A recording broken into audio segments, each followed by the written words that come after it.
You are looking at a live view of the Falcon 9 as it awaits its targeted 9:56 a.m. Eastern Time launch from Cape Canaveral Air Force Station in Florida.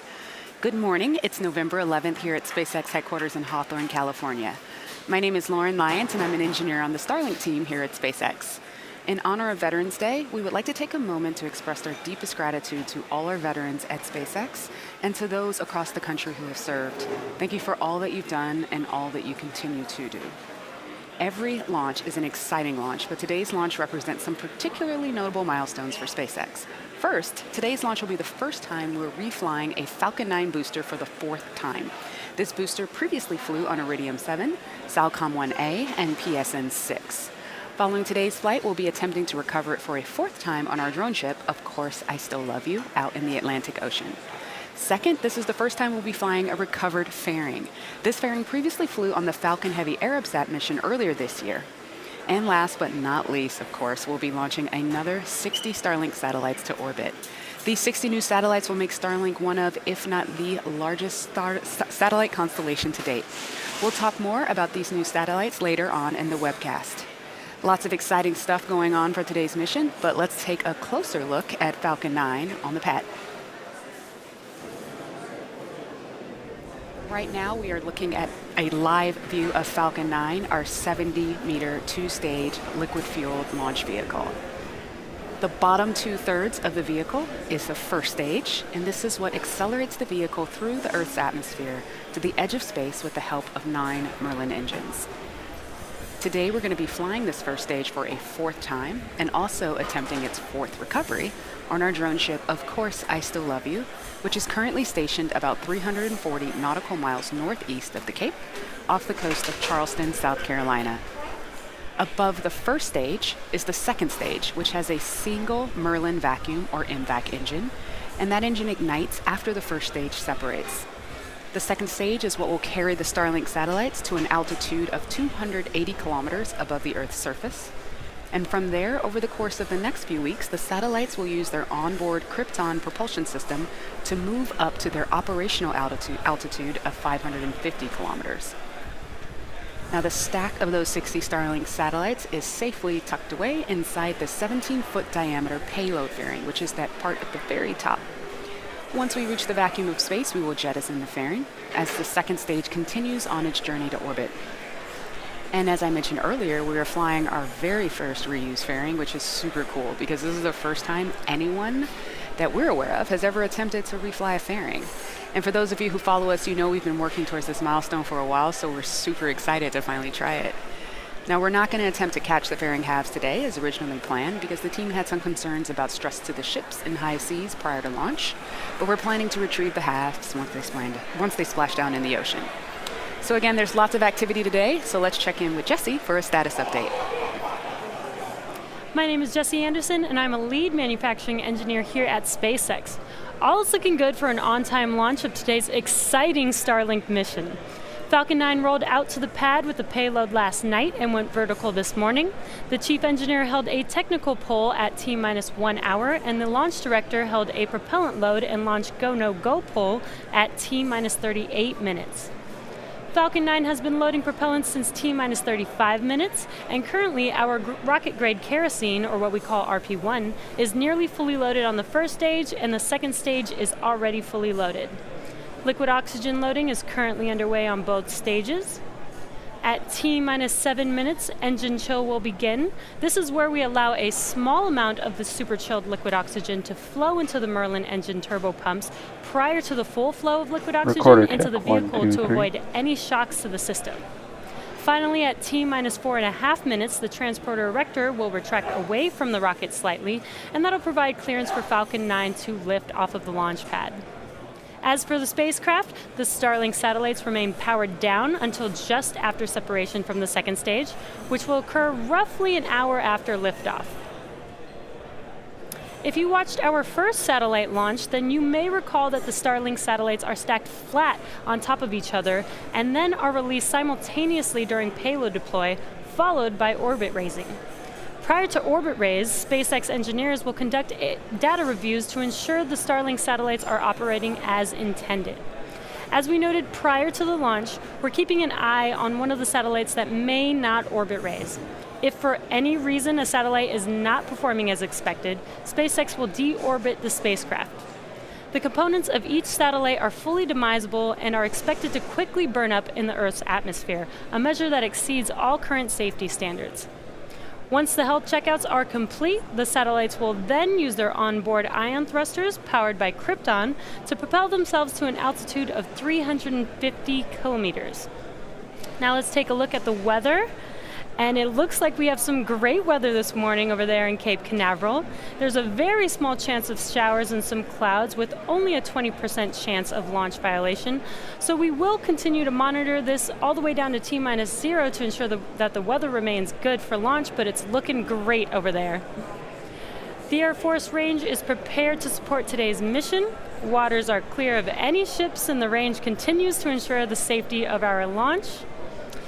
We are continuing to count down to liftoff, but if for any reason we do have to call a hold on today's launch, we have a backup opportunity tomorrow, November 12th at 9:34 a.m. Eastern Time. But at this time, all systems are go for an on-time liftoff, approximately 8 minutes from now. So for those of you who don't already know, Starlink is SpaceX's effort to bring high-speed, low-latency broadband internet to people across the globe, particularly to areas where connectivity has been unreliable, too expensive, or completely unavailable. Most satellite internet services today come from geostationary satellites, and those are single satellites that orbit the planet at about 35,000 kilometers, covering a fixed region above the Earth. Starlink is a constellation of multiple satellites that orbit the planet at about 550 kilometers and cover the entire globe. And because they're in such a low orbit, the round-trip data time between the user and the satellite, also known as latency, is much faster than with satellites that are in geostationary orbit. Additionally, each satellite performs autonomous collision avoidance maneuvers throughout its lifetime so that they don't run into each other to create space debris. This is the first constellation to have this advanced capability. In addition, each satellite is fully demisable, meaning at the end of life, the satellite's components are expected to burn up in the Earth's atmosphere. Low Earth orbit satellite constellations at this scale are incredibly difficult to build, but the performance of those initial 60 satellites that we launched back in May has been very promising. In fact, just a couple weeks ago, Elon sent a tweet using the Starlink network for the first time. We still have a ways to go from tweets to 4K cat videos, but we are on our way. Our goal is to start offering service in the northern United States and Canada as soon as next year, expanding to a global constellation after an expected 24 launches. Now, the team responsible for this enormous task is largely based in Redmond, Washington. The Redmond team, along with their counterparts across the company, there they are. Look at our team. Hi, guys. The Redmond team, along with their counterparts across the company, have implemented a number of upgrades for today's mission, including doubling the number of steerable phased array broadband beams, a 400% increase in data throughput per satellite, and the inclusion of a new Ka-band antenna system. Between the satellite upgrades, the first reflight of a fairing today, and this being the first fourth flight of a Falcon 9, there's a ton of cool stuff happening on today's mission, with liftoff just a few minutes from now. Currently 4.5 minutes from liftoff, Falcon 9 is moving into the final stages of the countdown. The first and second stages are both nearly fully loaded with 1 million pounds of kerosene fuel and liquid oxygen. First stage should finish propellant loading at T-3 minutes and second stage at T-2 minutes. At T-60 seconds, be sure to listen in to the call out for Falcon 9 in startup. This means that the rocket's autonomous internal flight computers have taken over the launch countdown. The Starlink payloads continue to be healthy. The Falcon 9 team is tracking no issues on the rocket. Weather is still looking amazing, and the range is green for launch. So let's go listen in to the countdown.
Stage 1 locks loads close down.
Stage 2 locks load is closed down.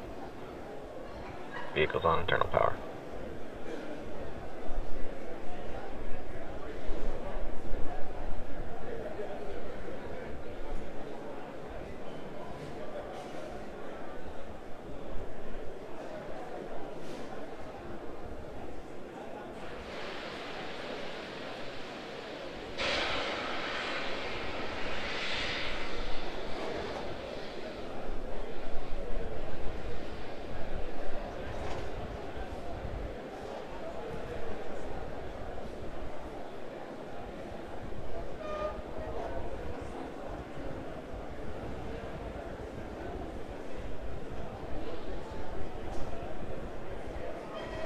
Falcon 9 is in startup.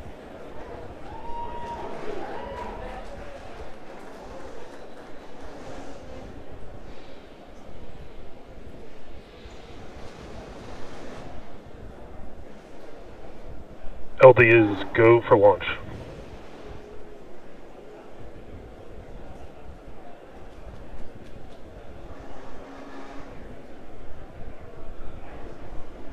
T-minus 30 seconds.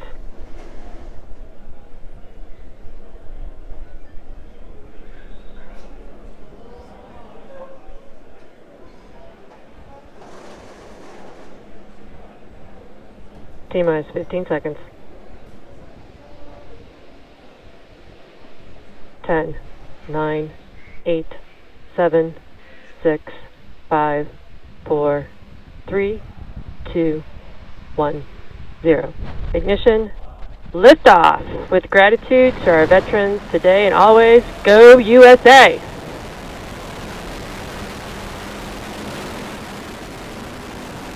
Falcon 9 is pitching downrange.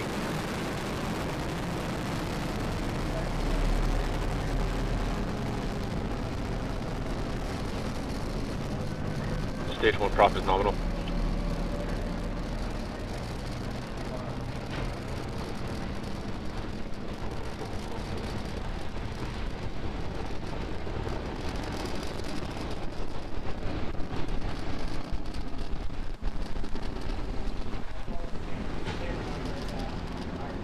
Power and telemetry is nominal.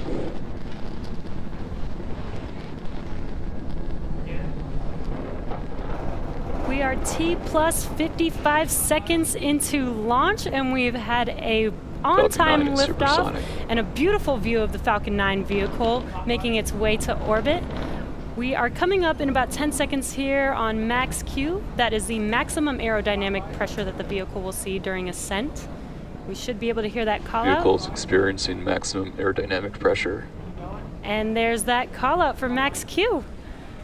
Coming up next is a rapid succession of events, starting off with main engine cutoff, or what we call MECO, followed immediately by stage separation. That's the separation of the first stage from the second stage. And then seconds after will be the lighting of our second stage engine, which we call second engine startup, or SES-1.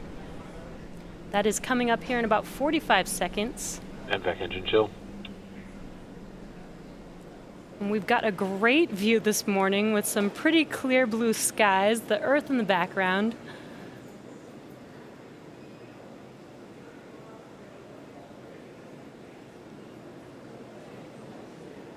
Now, if you're just now joining us, we are 30 seconds away from main engine cutoff, stage separation, and SES-1.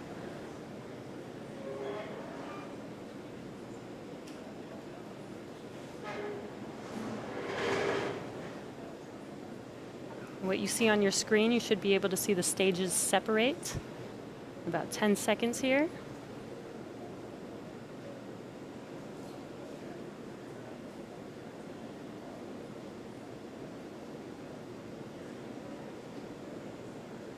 Miko.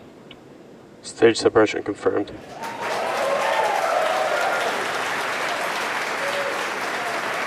There, as you saw on your left screen, we had Miko and stage separation. On your right screen, we should see that second engine startup.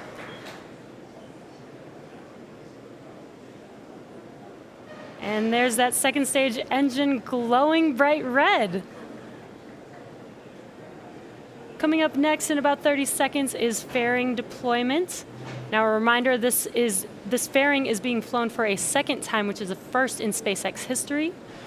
And what you can see on your screen, on the left screen, those grid fins have been deployed.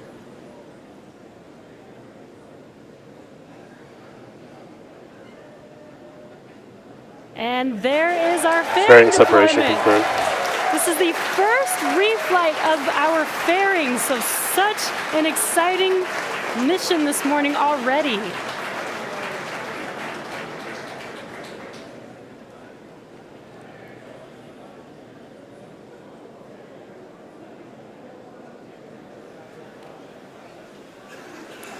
As the second stage continues to orbit with those 60 Starlink satellites on top, stage 1 is making its way home for the 4th time.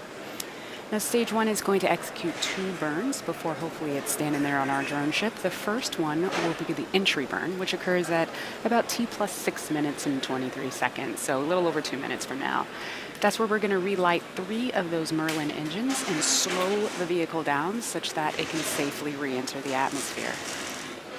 From there, the booster will coast for just under a minute and a half and then execute what is called the landing burn. That is where we're going to reignite a single engine, that E9 engine right in the middle of the booster, slowing the vehicle down to 0 velocity, hopefully standing right there up on the drone ship. Meanwhile, stage 2 continues to fly nominally. We're hearing that MVAC-D power is nominal and continues at full power. Stage 2 pressures, the tank pressures are nominal as well. First and second stage are on a nominal trajectory.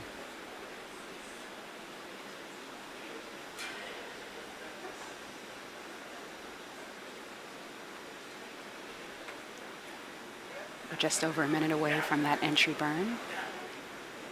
Meanwhile, Acquisition of stage signal, 1. Bermuda. Meanwhile, stage 1 continues to make its way down.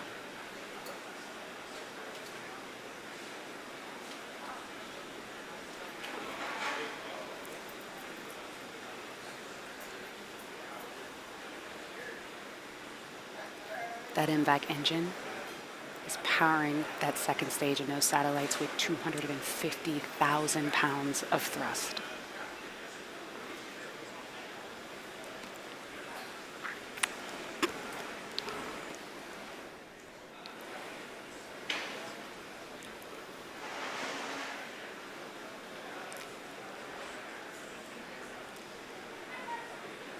Okay, we're coming up in about 20 seconds on that entry burn. You should be able to see that on the left side of your screen.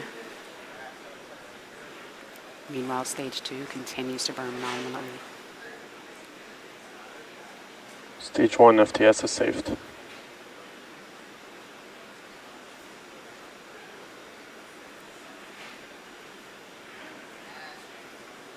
Stage 1 entry burn. And as you see, that entry burn has begun.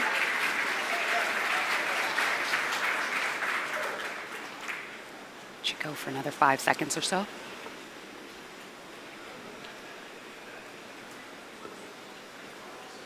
Stage 1 entry burn shutdown. And as you just heard, we had a successful shutdown of that entry burn. So for about another minute and a half, stage 1 is going to coast, making its way down to the drone ship. And at First T and plus, second stage continue to follow a nominal trajectory.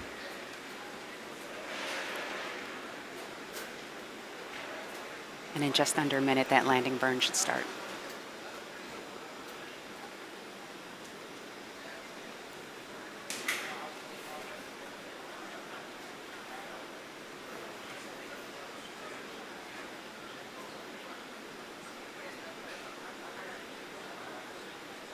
Stage 1 transonic.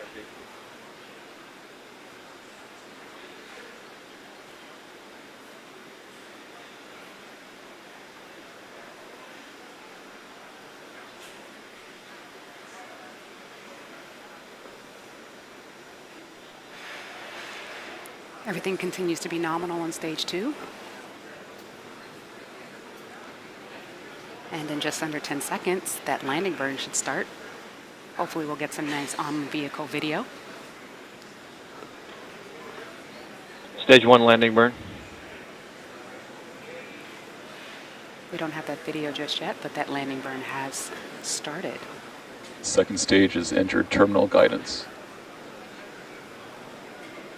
Stage 1 landing leg deployed. It looks like we're not going to get video on the way down. Oh, but we have the drone ship. And wow. Falcon 9 has landed. Falcon has landed for the 4th time. Stage 2 FTS is safe. These boosters are designed to be used 10 times. Let's turn it around for a 5th, guys.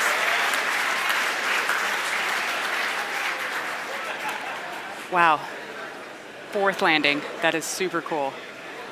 So stage 2, I believe we have had SECO 1. We're going to enter a coast phase.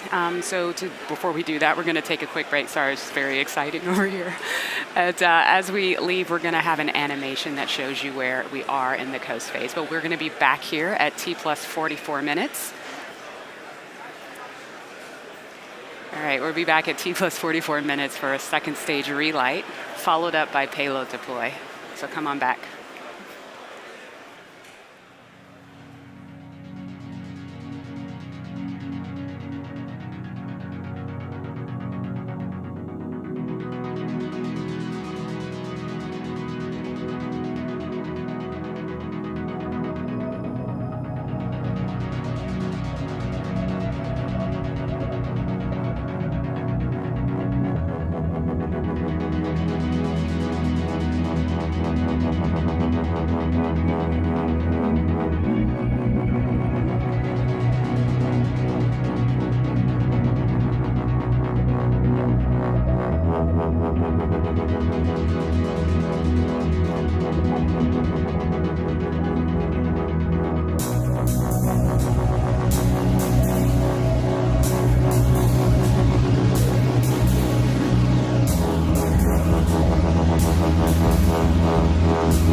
Acquisition signal.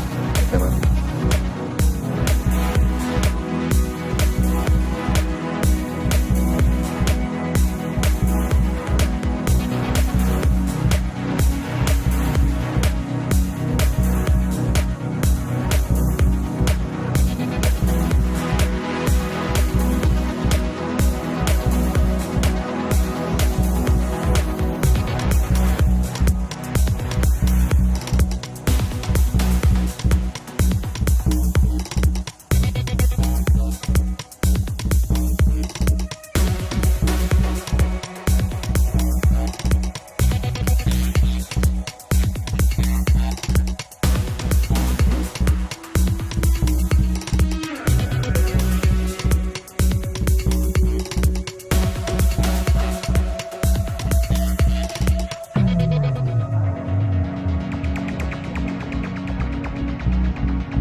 We have a nominal parking orbit insertion.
and Lion.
Loss of signal expected, Lion Charlie.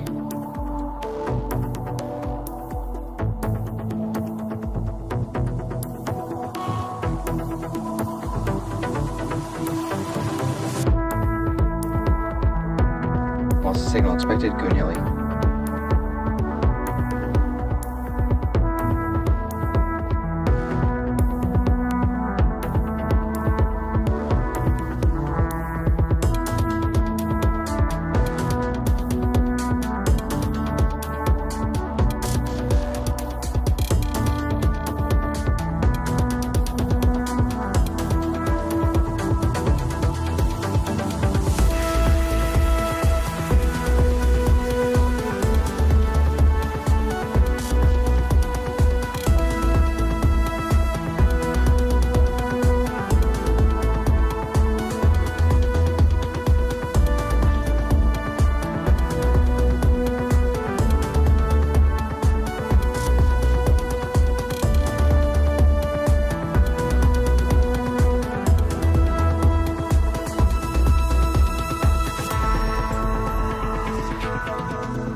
Position of signal brief.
Welcome back to the webcast for Starlink. We are having a little trouble with the video on board the vehicle, but we are still getting telemetry, so you may see that video cut in and out a little bit right now. But so far we've had a on-time liftoff, completed the first reflight of a fairing, the first time that we've flown and landed a first stage booster, and we also did confirm nominal insertion or good orbit of the second stage. So coming up next is SES-2 in about 20 seconds from now. And this will be the shortest SES we've ever had, lasting just about 1 second. It's a short burn because the deployment orbit for these satellites isn't much different than our initial parking orbit, so we just need a quick burn to get us there.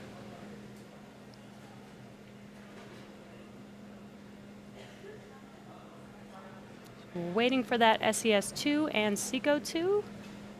It's going to be very quick. And back ignition. And there it is. And second engine cutoff is complete. Waiting to hear for good orbit.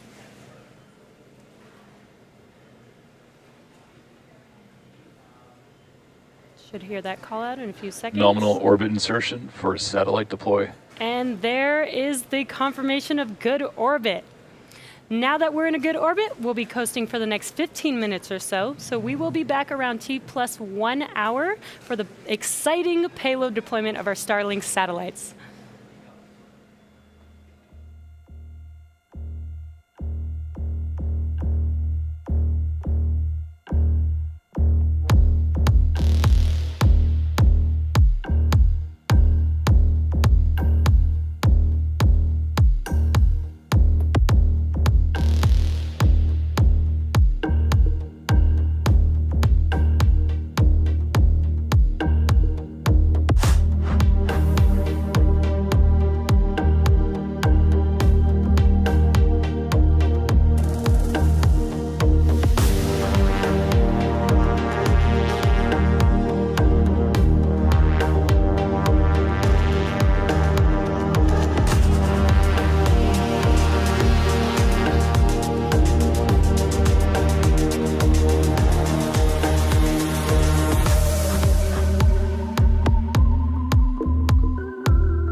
Signal expected. Brief.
Okay.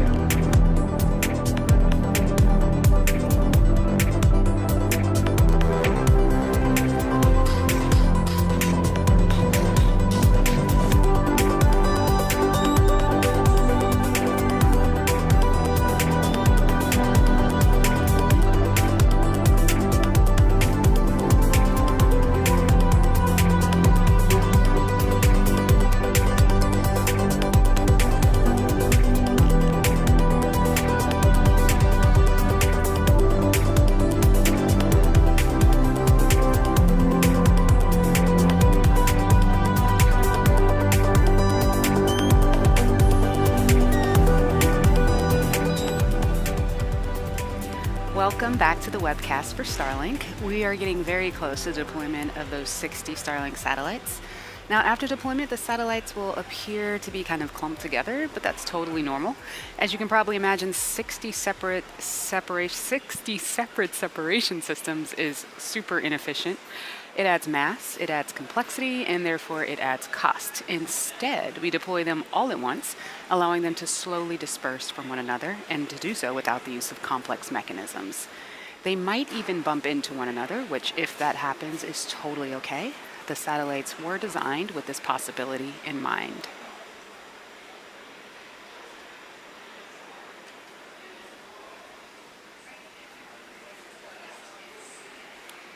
All right, we lost the video just there, but let's listen in and see if we have any word on the deployment.